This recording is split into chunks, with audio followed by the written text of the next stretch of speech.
안녕하세요. 네, 오늘은 우리가 많이 또 이렇게 친근감 있게 듣기는 많이 했고, 또 역사 시간에도 단군 신하라 해서 곰 이야기, 호랑이와 곰이 동굴 속에서 참기 시작했다, 이런 내용 속에서 소개된 나라인 양 신하의 나라로 이렇게 인식해서 우리가 학교 다닐 때 공부했던 나라인데, 아주 엄청난 나라였었죠. 우리 한민족의 전성기를 구가했던, 여러 지역의 12개의 제국간을 거느렸던 그런 나라.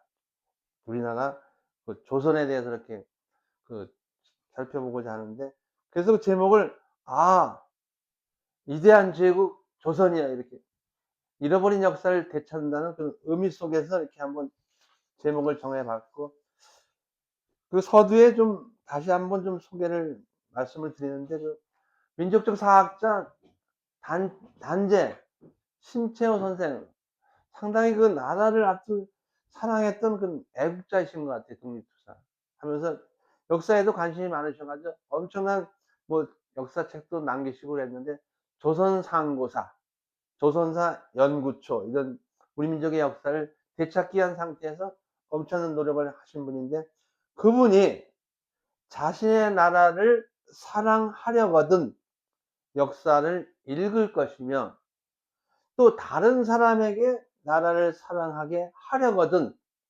역사를 읽게 할 것이다, 이렇게 말씀하셨어요. 그래서 저도 그런 입장에서 이렇게 우리 역사를 이렇게 알리기 위해서 이렇게 여러 각도에서 이제 노력하고 있는데, 많은 이렇게 후원을 이렇게 해 주시면 좋을 것 같습니다. 그 후원이라는 게 우리 유튜브 방송에서 아사달 역사학당을 들어가셔서 이렇게 보시고 들으시고 구독과 좋아요를 이렇게 서두에 한번 이렇게 눌러 주시면 매우 감사하겠습니다, 이렇게 말씀드리면서 우리 고조선에 대해서, 조선에 대해서 한번 살펴보도록 하겠습니다. 조선.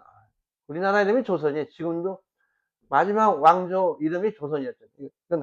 원래 이름은 이제 조선 하에서 삼한 강경제 하에 한, 그 다음에 그 후에 이름이 이제 조선이죠. 지금은 다시 한을 되찾아서 우리나라 이름이 대한민국이, 대한민국. 물론 북쪽에는 이제 조선민주주의 인민공화국이라 해서 이제 국명을 이렇게 조선을 그대로 유지하고 있는데, 이 고조선, 조선이라는 나라가 어떤 나라였는지 살펴보도록 하겠습니다. 조선. 건국의 내용은 이제 BC 2333년에 건국이 돼요. 배달 신식을 이어서 BC 2333년.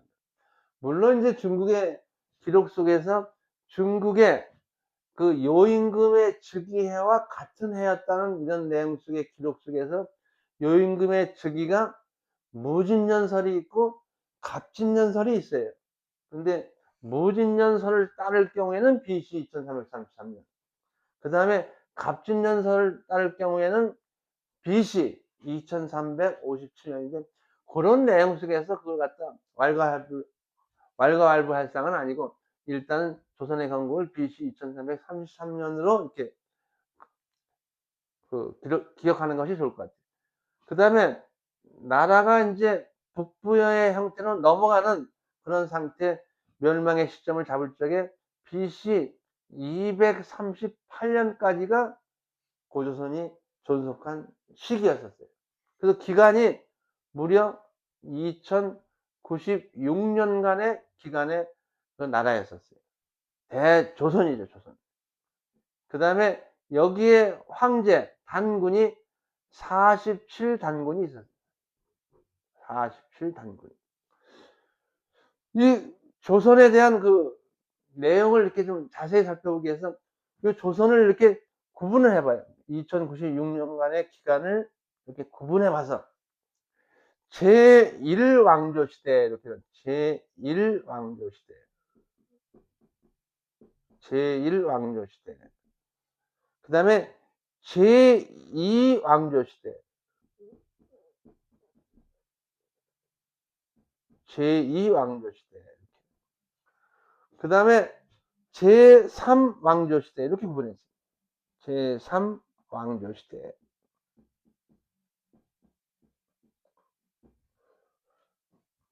특별히 구분한 내용은 이제 조선에 대한 실체를 아주 좀 이렇게 좀 분석해서 좀 우리가 살펴보자는 그런 의미고, 요런 내용 속에서 좀 구분된 상태에서 좀 이렇게 바뀌는 사항들이 있어요. 왕조 상태 내용 속에서 바뀌는데, 요 제1 왕조 시대는 일대 단군이었던 단군 왕검, 그 왕검, 일대 단군이 단군 왕검이죠. 일대 단군부터 21대 단군이 소태 단군이에요. 소태 단군. 그래서 21대 소태 단군 때까지인데, 요때 서울은 어디였냐면 송하강 지역에 있었던, 지금의 하얼빈이에요. 하얼빈. 송하강 아사달, 거기에 서울이 있었을 때 시대. 송하강 아사달. 요때가 이제 제1왕조 시대예요. 요때는 지방 통치를 이렇게 셋으로 효율적으로 다스리기 위해서 셋으로 나눠서 다스렸는데, 거기에 그 제후국가는 말고 그 조선의, 고조선의 그 국가를 세 내용으로 통치 사항을 구분해서 살펴봤는데, 요 시대를 그래서 삼한 시대라고 봐요. 삼한 광경제 시대. 요 시대는 중앙에 진안은 이제 만주, 한반도 북부 이렇게 해서 그 지역이 중심 지역이, 송화강 일대를 중심으로 해서 이렇게 그 진안이 있고, 그 다음에 중국으로 연결되는 그 중원으로 연결되는 그 요하 지역으로 연결되는 그 중국으로 가는 길목에 있는 그 변방 지역이 번안이에요. 번안. 그 번안. 그 다음에 지금의 한반도와 지금의 대마도, 그 다음에 그 일본의 거의 반 지역이 포함되는 지역이, 그게 마한이에요.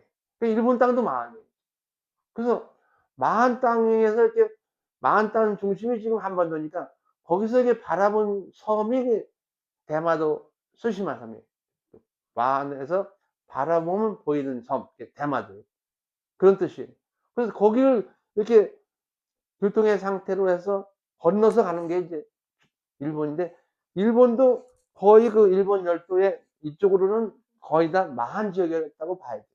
이런 상태에서 삼한이 진안, 마한, 아까 번안, 변안이라는데 번안이라는 표현을 하고요. 번안. 이렇게 해서 세 지역으로 구분된 삼한 관경제 형태의 제1왕조 시대가 있었고, 요게 명칭이 바뀌어요.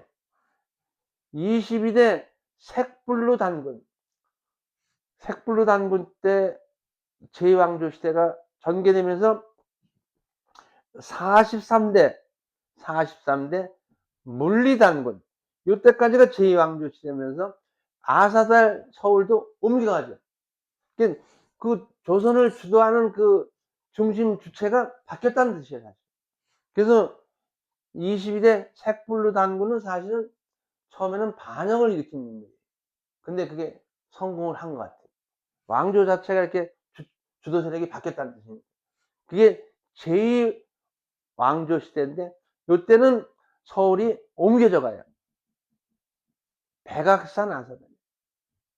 지금의 백악산이 어디냐면 거기 만주의 그 숭화강 쪽으로 좀 내려와 가지고 장춘이라고 있대요. 장춘. 거기가 중심이 되는데, 이 백악산을 또 녹산이라고도 부르더라고요. 녹산. 이 백악산 아사달로 서울을 옮겨요.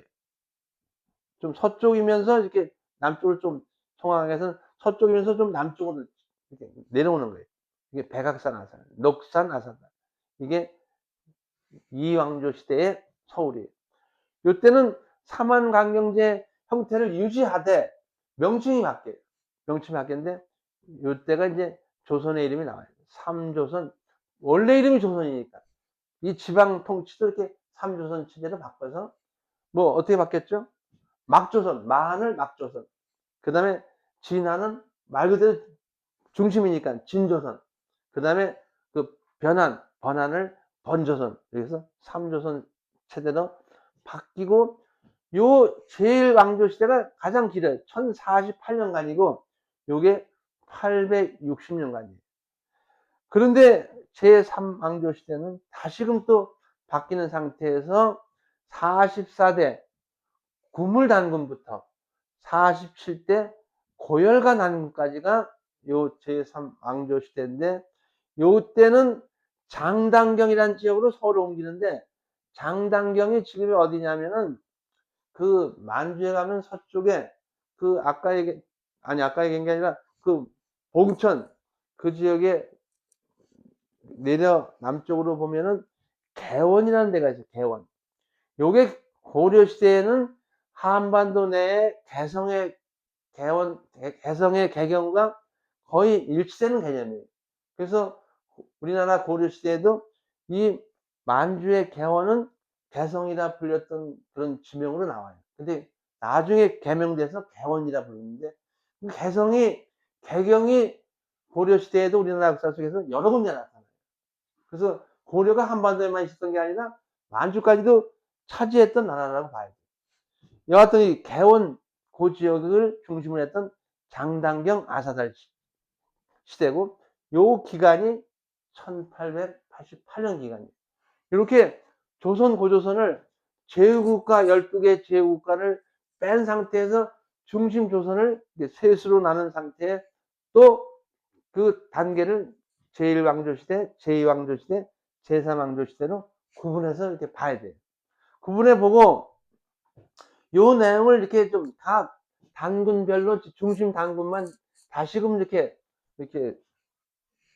알아보면은, 우선 일대 단군은 우리가 단군 신화 속에서 그냥 한 분의 단군으로 이렇게 알고 있는 단군 왕검이 일대 단군이에요. 근데 일대 단군의 그 아들이 4명 있었던 것 같아요. 4명. 근데 다들 이름을 뭐 부루, 부여, 부소 이렇게 불렀더라고요. 첫째 아들이 부루예요. 부루. 그 부루가 그 첫째 아들이었기 때문에 황제를 이렇게 이은 것 같아요. 그래서 2대 단군은 부루 단군이에요. 부루 단군. 근데 막내 아들이 부여였는데, 그 사람이 이게 제후의 형태로 아마 지방을 다스렸던 것 같아요. 그래서 그 나중에 그 부여라는 나라 이름이 나타나는데, 그게 단군한 거면 넷째 아들이 부여 지방으로 가서 세운 그런 나라 이름이 그 후에 부여의 나라 이름으로 정해진 것 같아요. 여하튼 그 부르 단군이 이제 그 첫 번째 아들로서 2대 단군이었고, 그 다음에 3대 단군이 가륵 단군이에요. 3대 단군이 가륵 단군인데, 이때 가륵 단군 때 을보록이라는 사람에게 명해서 문자를 만들어요. 문자. 우리 한글이 훈민정음이 누가 창조했냐면은 세종대왕이 창조했었잖아요. 근데 고유하게 창조된 것이 아니에요. 그 전에 그 훈민정음에 버금가는 문자가 있었어요. 훈민정음은 28자고 우리가 사용되는 지금 한글은 24자인데, 훈민정음에 원래 그 본 바탕이 됐던 문자가 이 가륵단군 때 삼랑벼슬을 하고 있었던 을보록에게 명해서 그 가림도 문자 38자를 만들어요. 근데 이 38자 글자를 보면은 훈민정음의 글자와 일치해요. 10개가 더 많아요. 그 문자는 훈민정음 한글 창제가 세종대왕 때 만들어진 것은 아니에요. 근데 그게 지금 근거적인 사항에서 다 나타나고 있어요. 근데 그 역사를 다시 쓰는 게 중요한 건 아니니까 고조선 시대 가륵단군 때 만든 거예요. 근데 가륵단군 때 이 가림도 문자를 만든 것이 아니고, 그 시기에 중국이 사용하는 한자 이것도 그때 만든 거예요. 그럼 나중에 소개할 수 있는 시간이 있으면 소개하는 사항으로 하고, 가륵단군 때 이렇게 만들어졌다 이렇게 내용을 이제 소개하고, 그 다음에 그 6세 단군이 닮은 단군이에요. 뭘 닮았는지 모르지만 하여튼 6세 단군이 닮은 단군이에요. 이런 닮은 단군 때 보면은 서효사라는 그런 책이 만들어지는데, 그 서효사의 내용은 뭐냐면, 우리가 그 고조선의 통치 체제가 삼한관경제라고 하는데, 그 삼한관경제의 내용을 재미있게 설명하고 있어요. 어떻게 재미있게 설명하냐면, 아까 이게 삼한 시대, 삼한 강경제 또는 삼조선 체제라는데 진화는 이 만주 중심인 송화항유역 또는 백악산 지역이니까 거기가 진조선이에요. 진조선. 그 다음에 막조선, 마한은 어디죠? 한반도와 이 일본 이 지역까지가 막조선이잖아요. 마한이잖아요. 마한의 중심이 지금의 북한에 있는 평양이 중심이에요. 거기를 백악강 아사달이라고도 불러요. 평양 아사달, 백악강 아사달. 그래서 여기 평양이 중심인데 여기가 마한의 중심지였어요. 그 다음에 중국의 중원과 연결되는 이 요동 지역의 중심 지역이 노롱현, 그 다음에 창녀현의 안덕형이라는 지역이 있어요. 안덕형. 지금 진앙도라는 진앙 도시의 중심 지역인데 안덕향이라는 지역이 있는데 여기가 또 번조선의 중심이에요. 이렇게 볼 적에 진조선의 중심에서 이렇게 내려다보면 이렇게 삼각 형태가 구성돼요. 그래서 서여사에서 이 삼한강경제를 재미있게 설명하는데 여기가 진조선의 중심인 저울대, 그 다음에 이쪽에 마한의 중심인 백악강하사다를 저울판, 그 다음에 이쪽에 안덕강, 안덕향, 번조선의 중심인 이 지역을 저울추, 이게 저울의 내용하고 균형을 유지했다는 내용을 이렇게 소개하는 책이 있었는데 그 닮은 단군 때 소개한 그게 서효사라는 책이에요. 서효사. 물론 이런 내용 말고도 다른 내용도 있는데 하여튼 그 삼한강경제를 이렇게 소개한 내용들이 또 소개되고 있고, 그 다음에 뭐 11세 단군 때는 그 연표문이라는 그런 책을 전하고 있는데 홍익인간의 도를 실천하는 인간, 즉 홍익인간의 도를 실천하는 인간을 인이라 하지 않고 테일이라는 데 테일. 그래서 테일이라는 내용을 이렇게 소개하는 내용 속에서 그 책을 우리가 살펴볼 수가 있고, 그러니까 이 단군의 그 고조선은 조선 총독부가 만들어낸 신화의 내용의 나라가 아니라 우리 조상들의 실제 역사의 나라인 것을 우리가 살펴볼 수가 있고, 환국, 배달, 세 왕조의 역사가 환인, 환웅, 단군의 3대 인물의 신화 이야기로 바뀐 현실을 이제는 우리 역사를 되찾으면서 바로 잡아야 하는 시기라고 보면서 동방문화의 주역이었던 이런 고조선, 그 전에 배달 신시국, 즉 환국, 배달, 조선의 참 역사를 밝히는 것이 매우 중요한 과제라고 보면서 그것은 지금 현실에서 점점 심해지는 동북아 역사 전쟁을 극복하고 앞으로의 통일 한국의 미래를 준비하는 진정한 독립운동이라고 이 역사를 생각하는 것이 독립운동이라고 말씀드리고 구국운동이라고 이렇게 이야기를 할 수가 있다고 보겠습니다. 그래서 이대한 조선, 이대한 제국, 우리가 단군 조선은 삼한 강경제에서 한, 또 삼조선 체제에서 조선으로 연결되는 그 시대에 그 지구상에서 유일한 나라였고 유일한 문명, 요한 문명을 창조했던 배달 신식을 계승한 그런 나라로서 지구촌 구석구석에 문명을 전파시킨 인류 문명의 거룩한 등불이었다고 보고 그 장엄한 역사가 많이 유실되고 그렇게 현재 전해지는 역사가 좀 이게 적다 하더라도 그 상황 속에서 단군 조선이라는 고조선은 여전히 크고 강한 국가임의 실체의 나라였다는 것을 밝히면서 잠깐 그 신용화 교수라는 그 한국의 그 교수가 있었는데 그의 그 고조선 국가 형성의 사회사에서 이 고조선을 소개한 내용들이 있더라고요. 그래서 그 신용화 교수는 역사 교수는 아닌데 우리 역사에 관심이 많았던 분인 것 같아요. 그래서 단군 고조선에 대한 그런 상황의 그 내용을 실체를 이렇게 인정한 그런 내용 속에서도 연구를 많이 하신 것 같아요. 그 다음에 단군 조선의 고조선의 그 마크를 나타내는 문양이 세계 지역에 특히나 세계 4대 문명의 그런 지역에서 발견되고 있어요.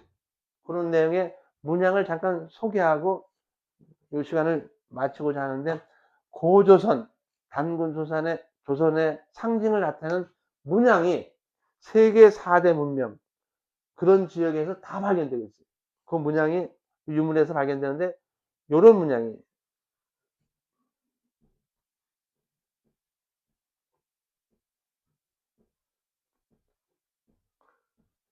그래서 요 문양이 무엇을 뜻하는지를 갖다가 여러 학자들이 연구를 했어요.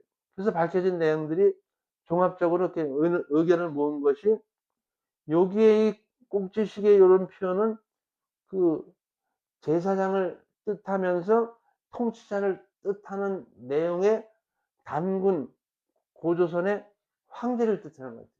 그래서 세계 각곳에 이런 문양이 발견되는 것을 보면 고조선을 그리는 그런 사람들이 그 지역에 많이 파견됐는데 그들을 일컬어서 아리랑 전사라고. 아리랑 전사가 파견된 지역이 뭐 인도의 인도 문명 그 지역. 완전히 도시 문명의 형태에서 어디서 이식된 문명인데 이식된 지역이 막연히 중앙아시아에서 왔다 이렇게만 얘기하고 있어요. 멀리 이집트에도 이런 문양이 발견되는데 이집트 문명도 그 실체가 어디서 이식된 문명인데 어디서 왔는지 그 근원을 찾지 못했는데 아 중앙아시아에서 왔다. 마찬가지 서양 문명의 초시라는 메소포타미아 문명도 중앙아시아에서 온 아리아인에 의해서 이렇게 문명이 발달했다고 하는데 그 아리아인이 본질이 아리랑 전사였던 거예요. 고조선에서 세계 각지에 파견된 그런 전사들이라고 보는 거예요. 왜냐하면 지금도 동양 역사에서 남아있는 이 조공, 이 중앙에 단군 고조선에 공물을 바친 표현을 일컬어서 조공이라고. 이건 중국에서도 다 인정을 해요. 아, 상국에 이 제국가가 바치는 것이 조공이래. 근데 자기들한테 바친 게 조공이래. 조선에 바친 것이 조공인데 조선에서 우리한테 바친 게 조공이래. 여기서 좀 말이 안 되는 표현을 쓰고 있는 거예요. 이게 조공을 바친 것이 조공이고 그 다음에 한자 표현에서 이런 표현이 남아있어요. 이게 뭐냐면 사당묘예요. 사당묘. 조선을 그리는 상태에서 항상 조선이 있는 고조선이 있는 지역에 예의를 갖춘다는 거예요. 이게 사당묘. 중국에서 우리 한자 표현에서 조선시대에도 뭐 종묘할 때 이런 효자예요. 자기 자신한테 이게 그 예를 지킨대 제사를 지내는데 종묘가 이렇게 이런 식으로 표현. 이 의미 속에서 이런 아리랑 전사들이 세계 각지에 가서 조공을 걷어들이고 받아들였는데 고조선이 점차 약화되는 상태에서 이런 상태가 조공이 끊기는 상태에서 도시 문명의 형태가 결국 나라의 형태로 나타나는데 그게 이제 인도에서도 BC 한 6세기경에 그 나라가 뭐 나타나요. 고살라국, 마후라국 요때 비로소 나타나요. 문명은 먼저 있었고 나라는 없었는데 그때 나라가 나타나고 요 시기에 가장 가차운 영향을 미친 황하 문명의 중원 땅에서도 우리의 지배를 받는 상태의 국가 형태가 이 시대가 춘추 전국 시대예요. 아주 난리 뜨는 상태예요.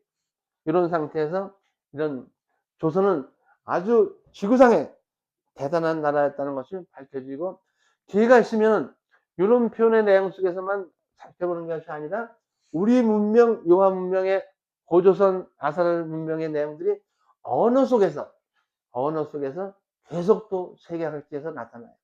여기에 이자가 들어가는 거, 그 다음에 아자가 들어가는 거, 이건 아사달의 아, 그 다음에 뭐 시자가 들어가는 거, 그건 시자는 스와 같은 말이에요. 이런 것이 뭐 그리스 문명에서도 나타나고 그 다음에 이집트에서도 나타나고 유럽에서도 나타나고 요 이자가 다름 아닌 일이에요. 일. 태양의 태양. 일본은 그래서 아주 태양을 아주 자기들이 본질적인 나라라고 계속 유지하면서 나라 이름까지도 일본이라고. 근데 우리는 그 이전에 벌써 조선의 조자에서 태양, 그 다음에 또 한국의 대한의 한자에서 태양의 숭배신앙이 천신신앙의 내용 속에서 그 링크돼서 같이 초기에 나타난 신앙이 태양신비예요. 이런 상황이 내용이 아사산문명인데 이 언어 속의 내용 속에서 세계 각지에서 태양과 관련된 그러한 내용이 다 나타나고 있어요. 뭐 이탈리아의 이탈리아 이름은 아예 이 태양 달이 뭔지 알았더니 달이래 달. 그 아리랑의 아리아 전사의 리아 이런 것이 다 아사산문명과 연결된 어느 학상에 전파된 내용들이에요. 세계 각지에서. 근데 그걸 연구를 해야 되는데 무슨 동방의 조그만 나라 반도 국가가 우리 조선이 그런 나라느냐 얼토당통한 얘기 하지 말라고 이렇게 한당국에서 일부 소개하는 내용도 다 있으라고 이거 아니라는 얘기 이렇게 이 엄청난 나라라는 얘기. 그래서 조선 위대한 제국이라는 그런 내용에 표현의 국명이 사용된 것이 아닌가 이런 내용의 제목을 정해서 한번 강의 시간을 맞춰갖고 이 시간을 이렇게 조선의 내용을 이렇게 우리가 살펴보면서 시간을 마치도록 하겠습니다. 감사합니다.